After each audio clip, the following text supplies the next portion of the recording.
Baby bamboo for the masses is here.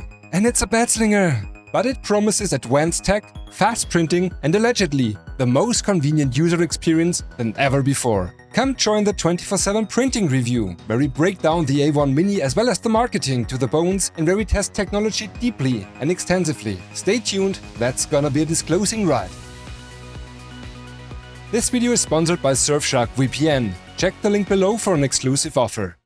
Bambu Lab already have a remarkable story of success to tell. In 2022, they launched their X1 printers and raised around $7 million in a Kickstarter crowdfunding campaign. That's not surprising, as their high-end X1 and X1 carbon printers were made to stir up the market. Extremely fast and high-quality printing capabilities, optional multicolor printing with their AMS system, high manufacturing quality, and an emphasis on ease of use. Their machines as well as the accessory come at a high but reasonable price tag, and they gathered a lot of happy customers in their community. The stripped-down P1P and the enclosed as well as enhanced P1S are derivatives of the X1 carbon flagship, meant as an offer for more price-sensitive customers. But still, their cheapest offer, the P1P, at a discounted $600, still is far from being an entry-level product for the masses. As it's obvious, Bambu Lab aims at dominating the 3D printer market, just as DJI does at the market of consumer quadcopter drones. With the founders of Bambu Lab being former high-level DJI engineers, they are definitely aware about the product concepts, marketing and manufacturing strategies, as well as worldwide distribution processes to achieve their goals. The newest product, the A1 Mini along with the AMS Lite, might be that groundbreaking entry-level product for the masses of price-sensitive consumers, either still hesitating to get into the hobby or for 3D printing veterans who are fed up with the hassles of super cheap and half-baked products. $299 for the printer and $459 for the combo are competitive price tags for a printing system which allegedly is, in certain aspects, ahead of the higher-end P1 and X1 series. The marketing is emphasizing on active noise cancellation, next-gen flow control, and fast nozzle changing. Silent at use, no more calibration hassles, and ease of use. Very fast, reliable, and intuitively to use, as well as the possibility of 4-color printing. Those are the marketing promises, and as stated beforehand, those promises are mostly kept. Disclaimer 1 for this review. I was able to test the A1 Mini and the AMS Lite for around 3 weeks during kind of a soft embargo. There was no contract, only written and spoken word, as well as mutual trust on respecting the official release date. The machines were provided by Bambu Lab free of charge. Thanks a lot for that. No money changed hands for this video. Bambu Lab's only wish towards me was, have fun with the machine. Do as you wish. Opinions are my own, and this video was not previewed by Bambu Lab. Disclaimer 2. Bambu Lab also sent a transparent version of the A1 Mini and AMS Lite, which will appear in certain B-roll footage. Let's have a look at what you receive after ordering the A1 Mini AMS combo for $459 or 489 euros. The printer itself can be pre-ordered at $299 or 319 euros. In the combo package, you'll find a foam layer which concludes a textured as well as a smooth spring steel print surface, both double-sided, tools as well as accessory, the filament spool holders for the AMS, and color samples for every filament color and type Bambu Lab is actually offering. You'll also find the AMS Lite unit, which comes semi-assembled, a stand for the AMS Lite, and randomly one of 4 example mystery projects to start your maker career with, like a wireless computer mouse you can print by yourself, a model machine run game, a lamp, or an engine model. I got the computer mouse to start my maker career, but I forgot to make it. Shame on me. But seriously, that's a great idea and motivation for beginners and youngsters to get started with projects on this machine. In addition, the A1 Mini AMS combo package includes a striking 20 gram of filament. That's a pity, as you couldn't start multicolor printing right away. That was a disappointment for me, to be honest. The package also includes the PTFE tubes for multi-filament printing as well as regular printing. There is also a spool holder included, which is attachable to the printer for single-color printing. For the assembly of the printer, you get all tools needed. The quick start manual instructs well for the assembly. You unscrew the Z-axis fixation, cut off the cable ties of the toolhead, mount the nozzle wiper as well as the spool holder, and attach one of the 2 print beds. The printer itself was prepared for startup within 7 minutes. You'd probably do that in 5 minutes, without chatting and recording clips for a video. The assembly of the AMS Lite is as straightforward to assemble as the A1 Mini. 4 screws for the stand, place the filament holders, which is foolproof, and attach the 4 tubes from AMS Lite to printer. In the end, you attach the data cable and you're done. I assume you'll need 10 to 15 minutes for everything. After turning on, you choose your language and you connect to your Wi-Fi, which honestly was painful on that little display. If you own one, use a pencil for that. At least with the special type of my fingers, it was a bit of a hassle. After that, you can or should connect the A1 Mini to the Bambu Handy smartphone app, which includes MakerWorld, which is in closed beta right now, but it's a nice marketplace and convenient way to start your prints without the PC. A glimpse on that also later. After that, the fully automated calibration routines for vibration compensation as well as motor noise cancellation are started. Vibration compensation is essential for fast printing, as it is meant to eliminate visible ringing or ghosting due to high speeds and acceleration, at least to a certain degree, and if you don't go too fast. Motor noise compensation is very exciting, as it is unprecedented on any other consumer 3D printer, and as it actually works like intended. We'll have a closer look on that and how silent the machine is when doing the tech checks on that machine. The first thing many do with a machine like this is printing a pre-sliced fast 3D benchy to see the printer in action. Unfortunately, the wiping device threw the little filament poop at the wrong direction at the first time. During my first tests, that happened from time to time, but so far it didn't evoke any problems. The first thing I noticed while print preparation, bed probing and all the procedures are super quick in comparison to the bigger X1 and P1 series. The print was kind of violent on the infill of the 3D benchy, which even caused the printer to move on the table. Nevertheless, the 3D benchy came out at nice quality after around 17 minutes, which is very promising concerning overall print speeds.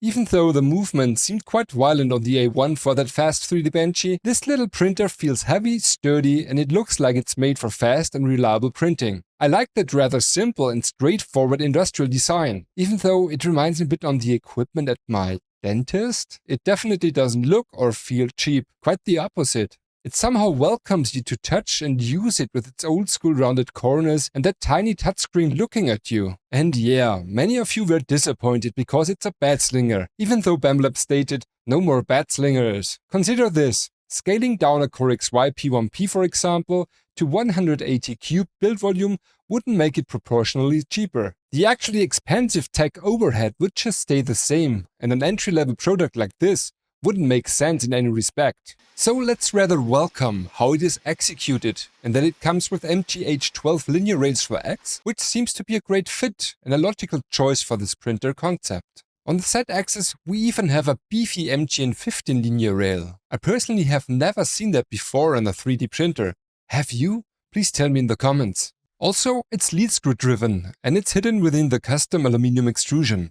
The Y-axis also seems well engineered for this printer design, and I see a potential for scaling up the build volume. We see a relatively wide support for the metal rollers using a double-axis guide rail design.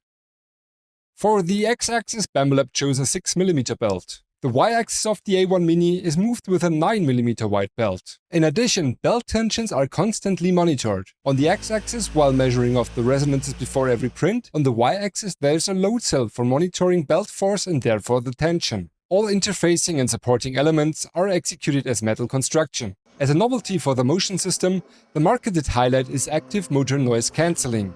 During the calibration process, the printer measures the imperfection parameters of the X and Y motor at different speeds. In addition to that, the motor drivers measure the running status in every tick together with the imperfection parameters. The motor driver calculates the inverse excitation and then applies it to the motor control loop to cancel out the noise that is produced from the imperfection of the motor. Let's explain that shortly. That's about how noise cancellation we all know from headphones or similar works. Done in real time, also during the print. I have a nice example for that later on. Being a measure of software, this will also be applied to P1 and X1 series in the future. Now, is that a universal remedy for super silent printing? Unfortunately, not yet. The advertised 48 decibel are achievable, but the part cooling fan is still the loudest component and can be annoying, depending on the model and features to print. Nevertheless, the efforts done on this by Bambu Lab definitely are a leap forward to the goal of really silent 3D printers and real-time monitoring of certain factors.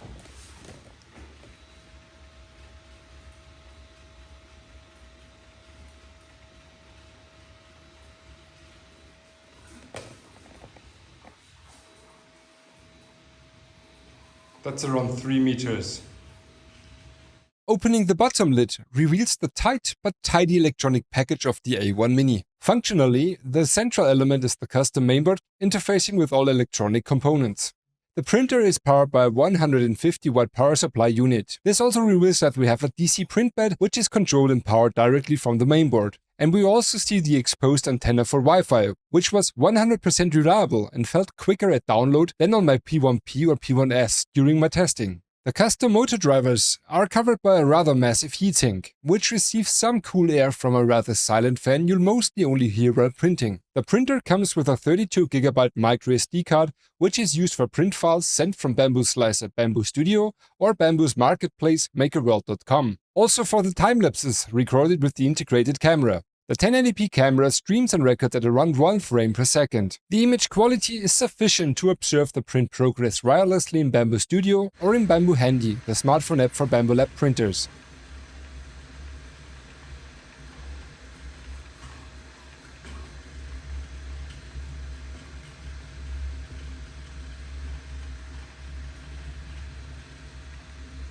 You can also produce time-lapses which look interesting, or let's call those near to useless. Hope is viable though that those get improved software-wise in the future. In addition, the integrated lights do not really enlighten your prints much. Still, better than nothing. I like the 2.4 inches IPS touchscreen at a resolution of 320 by 240 pixels. Colors, contrast and positioning towards the user are nice for my taste. Even though it's rather small, it's perfectly usable in daily printing due to a dedicated UI for the A1 Mini. Only entering the Wi-Fi password was too flimsy for my taste and there are little delays here and there.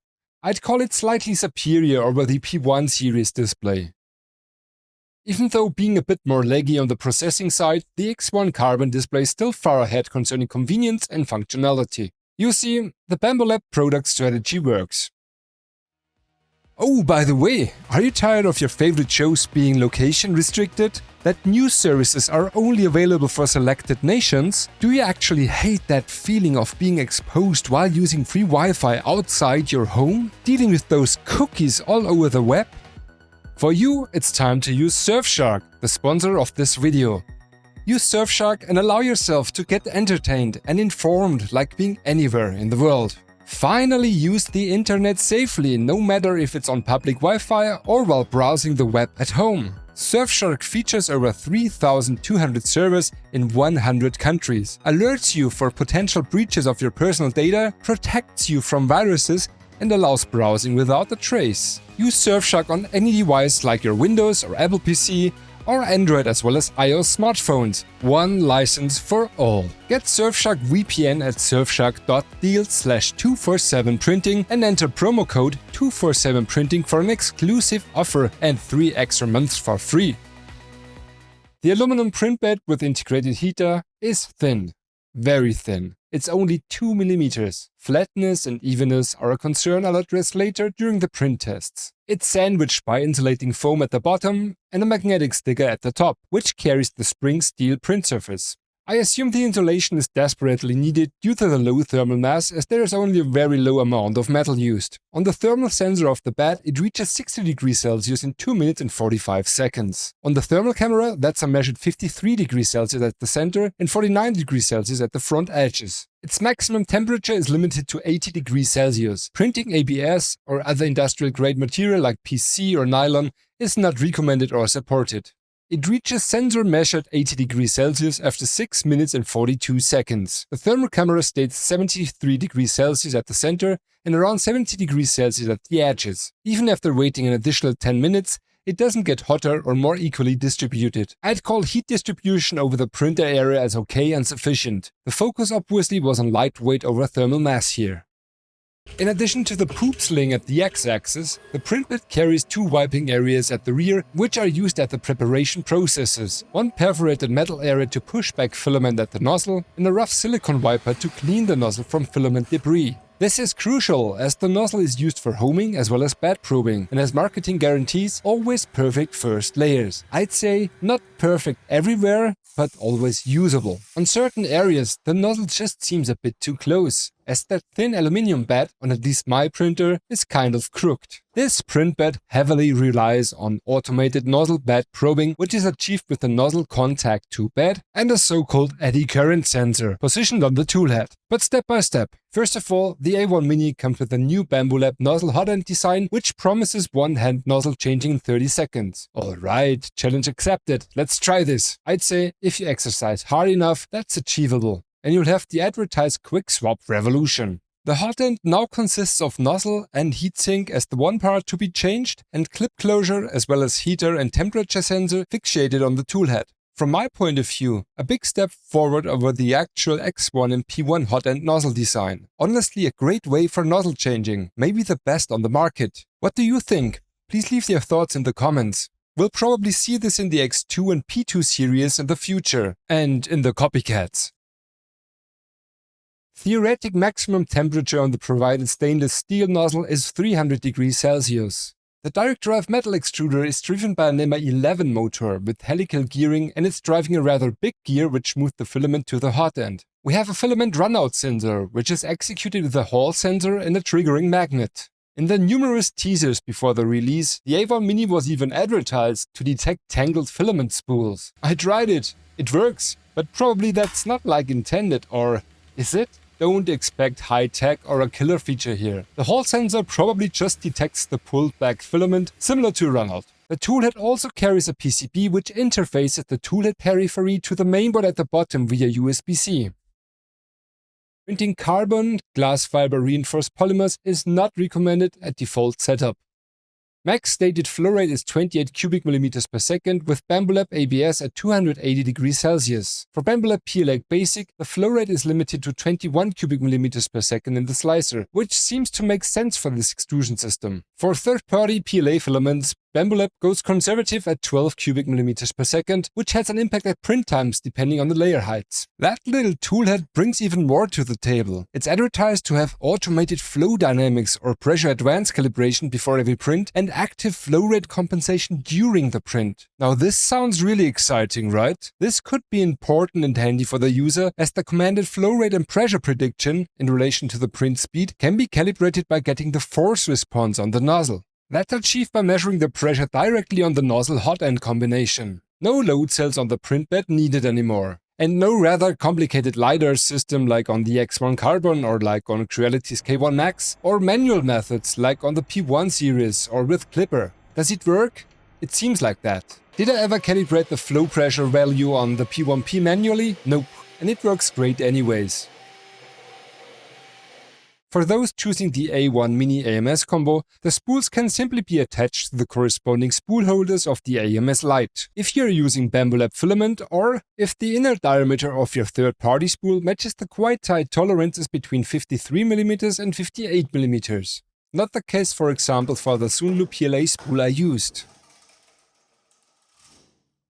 Using original Bambu Lab filament has another advantage. Due to RFID chip reading on the Bambu spools, the filament type and color is automatically recognized, and they are synchronized automatically to the smartphone app as well as to Bambu Studio on the computer. It's still a pity that we don't have programmable RFID chips for third-party filament yet. Bambu Lab, this would be a great service to the community. The AMS Lite is, like the branding states, a stripped-down version of the regular AMS, which can be used with Bambu Lab's XXL printers of the X1 and P1 series. All in all, it's stripped down concerning the filament path, therefore it's less complex concerning drives as well as filament buffering, and it's unenclosed. The principle stays exactly the same. There's always one active filament path. There is no mixing of filaments at the toolhead or something like that. From my point of view, it comes with some disadvantages in comparison to the regular AMS. First of all, feeding from the bottom can leave you with some hassles as you don't see what you're doing there. Now you're not only limited by the outer diameter and width of third-party spools, but now also by the inner diameter. In addition, with not being enclosed, you don't want to leave moisture-sucking filaments like PETG on the AMS Lite, as you can't use desiccants in a closed room to keep them dry. What bothers me most about the AMS Lite is what I stated before: less flexibility for the arrangement printer AMS Lite and the footprint needed for the A1 Mini AMS combo, as the components are not stackable, like for example the X1 and P1 AMS combinations. The combo demands a big footprint plus a poop management system for the poops being slinged around.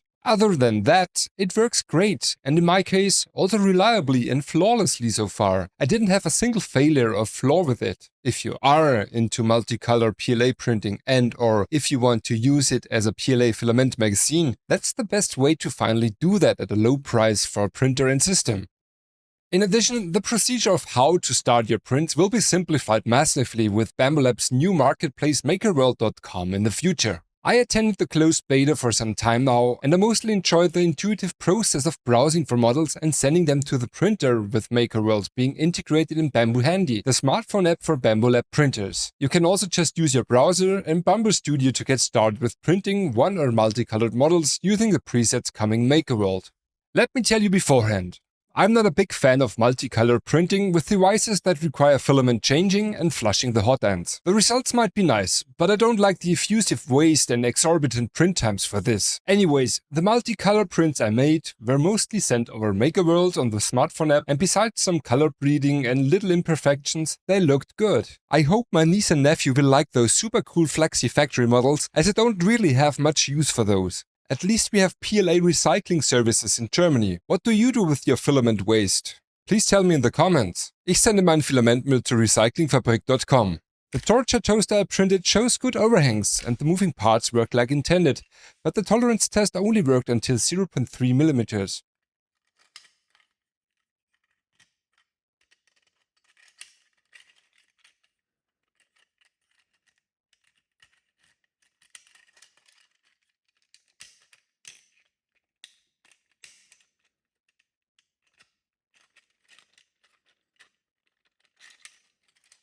On the P1P, Bambu Lab's cheapest Core XY printer, the overhangs came out a bit better, but it struggles identically concerning the clearance test things. In general, the P1P also is faster in print time because of higher accelerations in the print profiles.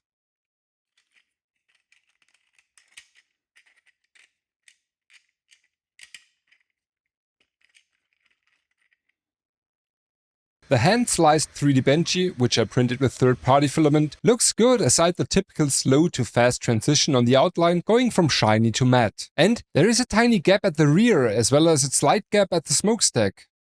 Maybe there went something wrong with the automated flow calibration? Didn't see any of those problems ever again. As some of you might have already seen on my social media channels, I also tried to push the A1 Mini to the limits of the advertised speeds of 500 mm per second and acceleration of 10,000 mm per second squared.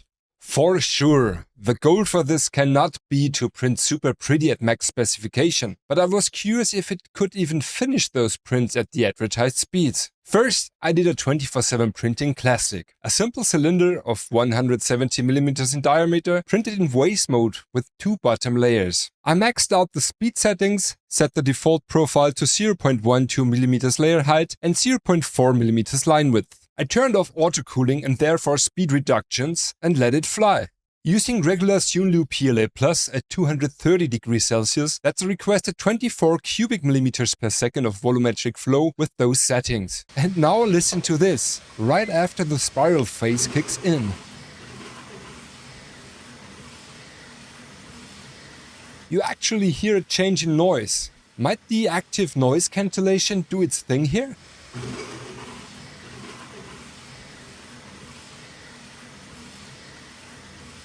For sure, that's a special print scenario. Noise isn't representative, as you've seen and heard earlier in this video. Though we realize even something else. The Z-axis has a lot of compensation work to do, because the bed is not really flat. I estimate there is around 1 mm of height difference. That's a pity and might be an individual case, but 2 mm in thickness is just very low. Also concerning thermal mass. Though in daily printing, you won't even realize this. The print succeeded like intended. On the finished part though, there is a pattern caused by a lack of cooling or slight under-extrusion. Maybe both, but it succeeded. What do you think? Is that under-extrusion? A lack of cooling? Or something else? Micro-stuttering due to constant accelerating and decelerating for the arc segments? Is it the active noise cancellation doing this? I'm really curious about your thoughts for this extreme scenario, and I'll also talk to Bambu Lab about this. I also wanted to print some more complex geometries, so I decided to slice a 200% 3D benchy, scaled up for longer movement paths. This time at 0.16mm layer height and 0.45mm line width to push the volumetric flow to requested 36 cubic millimeters per second.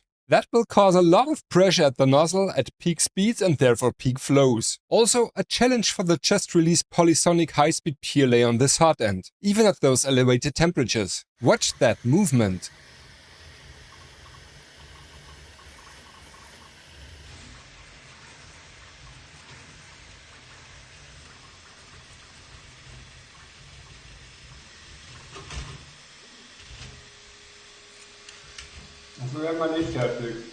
Have you seen this? That's crash detection and recovery.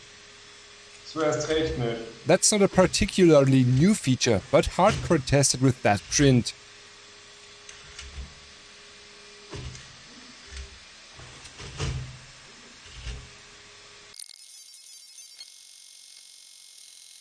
I was surprised that it even finished, but it did. We see signs of under-extrusion and overheating, mainly on arcs and overhangs, but for the rest it doesn't look too bad. I'd say the A1 Mini passed the test for the advertised speeds and accelerations, even though the real-world printing profiles are far from that. But still, the A1 Mini seems confident at fast printing, that's for sure. For testing PETG, I wanted a real challenge and chose the Voronoi Cat at 100%. Steep overhang angles and a lot of retracting. Keep in mind, that's PETG, that loves to ooze and which is hard to print without stringing in general. And those overhangs are even more of a challenge with PETG. In relation to those boundary conditions, the print quality is good on the A1 Mini and identical to the P1P print. Only print times differ slightly because of the higher accelerations on the Core XY P1P. I wouldn't call the difference decisive though. For the TPU test I chose the Voronoi 3D benchy. Also here, steep overhangs and a lot of retracting. A true nightmare for every printer, and that's probably not a typical print scenario with TPU. Nevertheless, the Creality K1 Max and the GDX Mac 3, review incoming, succeeded on this model and TPU. On the A1 Mini I was not lucky. I restarted the print 3 times with the same result each time. Extrusion stopped very early. There was no tangle detection or clogged nozzle detecting in this scenario, so I wonder what the real-time nozzle pressure monitoring was doing at that time. Having a break? Seriously, time ran out to investigate on this. At the moment the TPU filament used is in the filament dryer. With a bed heating at a maximum of 80 degrees Celsius and being unenclosed, it doesn't make much sense to test ABS printing. The A1 Mini is a machine for PLA, PETG and TPU. Summing up the A1 Mini combo with the new AMS Lite, you get a lot of advanced technology, good printing performance, as well as a very convenient and super reliable user experience for the money. The A1 Mini just works and might actually be the first quite near to perfect entry-level FDM printer in relation to what it wants to be. Together with the AMS Lite, it's an affordable system for multi-material printing, but there are the mentioned limits concerning materials and flexibility for sure. I also want to put into perspective, automated flow calibration and active noise cancellation are noticeable and memorable efforts for advanced technology in FDM, but the practical reality is, the advantage of the automated flow calibration over an absolutely not flow calibrated P1P for example, seems not existent yet. At least for my eyes and my cameras. Active noise cancellation makes motor noise decisively more silent on the A1 Mini and I welcome that, but still, the part cooling fans will still be the most annoying factor concerning noise. Nevertheless, the A1 Mini is kind of a jack of all trades for PLA, PETG, multicolor PLA and maybe TPU. While writing and recording these lines, it still feels a bit awkward for me personally as I would not buy that machine or the AMS Lite. For my requirements, it would be too limited. Not really because of the build space, that's sufficient, but concerning material possibilities. It doesn't really bother me it being a cantilever bed slinger, because it's performed super sturdily, but I need higher bed temperatures and I like my printers enclosed. That's not possible at that price tag for sure. And as I said before, I do not like the material waste due to multicolor printing. We need other approaches for that. Though I like the fact that the A1 Mini has the potential to be the convenient tool bringing more mainstream users into the hobby of 3D printing and making. For everyone still hesitating to get into 3D printing because of the hassles cheap and antique machine provoke, for you that might be the machine to start with. Of course, also for those who are just fed up with tinkering and working on their cheaped out sub $200 machines. We are closer to FDM printing being as convenient as using a photocopier than ever before. Are you able to use a photocopier? Tell me in the comments. That being said, thanks a lot for watching, liking, commenting, subscribing, spreading the word, and please ring the bell. A ton more to come on 24/7 printing. So, Schluss jetzt, es langt.